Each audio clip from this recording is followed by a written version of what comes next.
And Brock, if I'm Jasmine Crockett, AOC, Jamie Raskin, Ted Lieu, Eric Swalwell, Adam Kinzinger, Liz Cheney, I am laying low. Anything I'm doing is virtual. And I'm asking for a couple of units out in front of my house. I mean, think about what's going on. We had Josh Shapiro. They tried to burn down his house while he and his kids and his wife were in it. You had Gretchen Whitmer. There was a talk of kidnapping her, putting her on trial and murdering her, like some sort of citizen's arrest from these yahoos who think they are, not sovereign citizens or whatever. Who knows the ideology behind that nonsense? We had the attempt on Trump. We've got this now. I mean, yeah, you had the Minneapolis shootings, right? The state senator, like that was like point blank, right? That guy had a list also, right? But that was extremely targeted political violence. Absolutely. So what do we do to put a stop to it? But Mark, to buy more guns? Trump is stripping away. Hey, you think Kamala Harris is going to be comfortable going on her book tour when Trump just stripped away her Secret Service protection? Right. Now she can go with the LA sheriff. I mean, California Sheriff's Department offered to pick up her.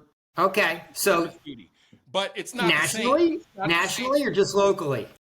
And now, see, that's the thing. Because who pays for it if it's national? Well, like you just said, AOC is going to ask for more protection. Well, who's she asking? Mike Johnson? Right. Trump? Like, who's going to give it to her?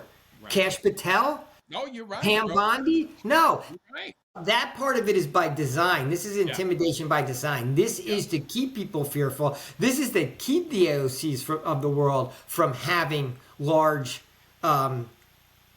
events where she's firing up the crowd in a contrary way to the current government, right? This is this is Russia level, shit where you're intimidating the opposition. And that's where this is why the left doesn't want Kirk murdered, because now everyone on the left has to live in greater fear. Because this may trigger the right-wing crazies who we know are all armed to the teeth. And we know it even more now because our message board is full of right-wing crazies who are armed to the teeth telling us we don't know shit about guns. Right. And, which I shrug my shoulder to. Like, I know enough about guns as I feel I need to know about guns. Right. They kill a lot of people.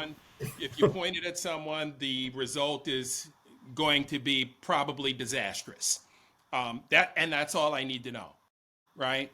But what does this remind you of, Brock? I remember a well-known gentleman who was painted as a communist who said he'd been to the mountaintop, but he may not get there with you.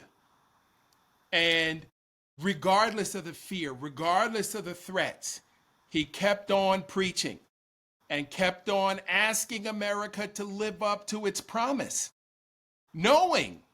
No, Dr. King knew full well he wouldn't see 40. He knew it. The FBI was on him, the CIA, the mob, everybody was invested in ending Dr. King because of the way he had galvanized the Black community and because of the way white America had listened to his message and said, you know what?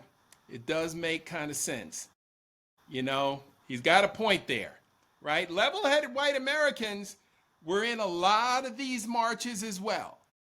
So, we are right back there. And now, I'm not AOC, right? I'm not her husband. I'm not Jasmine Crockett. I'm not her parents. I'm not her sister. I can't tell her to keep going. But gosh, if we wilt in the face of this intimidation, it will cost us we've already lost the democracy. They have to keep going. We have to encourage them to keep going, and the people have to be behind them. And we have to get out there.